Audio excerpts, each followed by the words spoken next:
लेकिन फिर बड़ी कठिनाई है कि आपने ऊपर के शारीरिक रोगों पर नियंत्रण कर लिया, ये तो बड़ी अच्छी बात है, लेकिन मानस रोग का क्या होगा?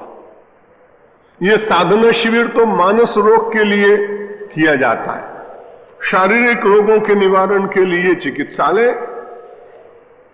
शरीर की संधियों में कहीं दर्द आदि हो रहा हो तो भारत माता मंदिर के सामने हम सब लोगों ने 3-4 साल से फिजियोथेरेपी सेंटर बना रखा है। दिन में 50-60 लोग आते हैं, वैक्स थेरेपी लेते हैं, इलेक्ट्रिक थेरेपी लेते हैं और कई तरह की हैं। कभी आप जाएंगे, देख के आएंगे, आपको कोई कष्ट हो तो वहां से सहायता भी मिलेगी। तो बाहर के इन सब रोगों को आदमी दूर करे किसी तरह से, तब ये बड़ी कठिनाई अंतर की उत्पन्न होती है कि हम महात्मा हो गए, हम साधु हो गए, हम विरक्त हो गए, हमारा वेश बदल गया, हमने अपना आश्रम बदल दिया, घर द्वार छोड़ा, लेकिन मन की बड़ी कठिनाई है। ये मन की व्याधियों पर विजय प्राप्त करना ये भगवान के अनुग्रह से ही होता है। ऊपर से हम बहुत त्यागी दिख सकते हैं, लेकिन अंतर से कोई व्याधि हो सकती है। हमने किसी का सत्संग भवन देखा, अभी गए, अपना अच्छा बनाइए, लेकिन अपने से बहुत अच्छा बना वो। आते ही मैंने कहा न्याय मित्र से, भाई अपना सत्संग भवन उतना बढ़िया नहीं बन पाया जितना उनका है। मैंने ये विचार करना भी तो एक प्रकार की व्याधि हुई ना। उसकी प्रशंसा करना चाहिए था मुझे, लेकिन उससे अपने सत्संग भवन की जो तुलना करने का क्षणिक विचार जागा, ये मन के भीतर कहीं बैठी हुई कोई गहरी प्रतिस्पर्धा की भावना ये व्याधि के रूप में साधु महात्माओं के मन में भी प्रकट हो जाती। इसलिए निरंतर साधना करने का काम केवल सामान्य गृहस्थों का नहीं, चाहे वो सिद्ध भी हो जाए तो भी उसे कभी भी भूलकर अपनी साधना के जो नियम हैं उनमें परिवर्तन नहीं करना चाहिए।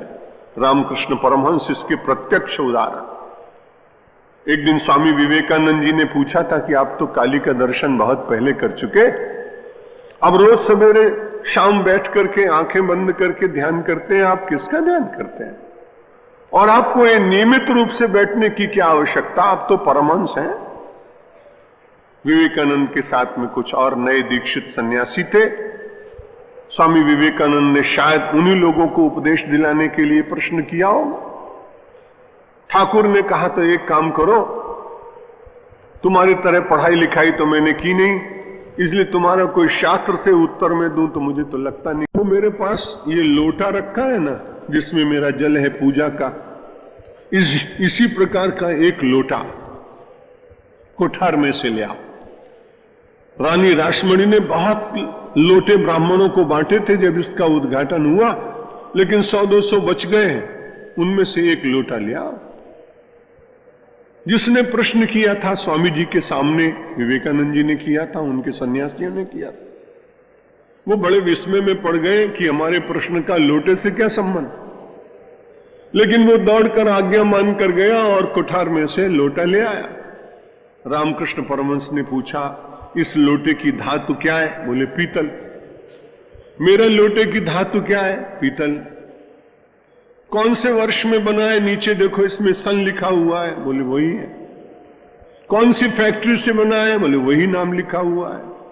रामकृष्ण परमहंस ने कहा, भाई एक बात बताओ, धातु वही है, निर्मिति का वर्ष वही है, बनाने वाली संस्था वही है, तो हमारा लोटा चमक क्यों रहा है और ये लोटा काला क्यों?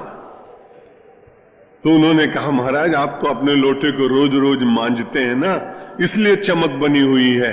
रामकृष्ण देव ने कहा, इसीलिए रोज साधना करनी चाहिए कि हृदय के पात्र निर्मल बने, हृदय के पात्र के ऊपर मल न चढ़े, इसलिए व्यक्ति को नित्य साधना करते रहना चाहिए।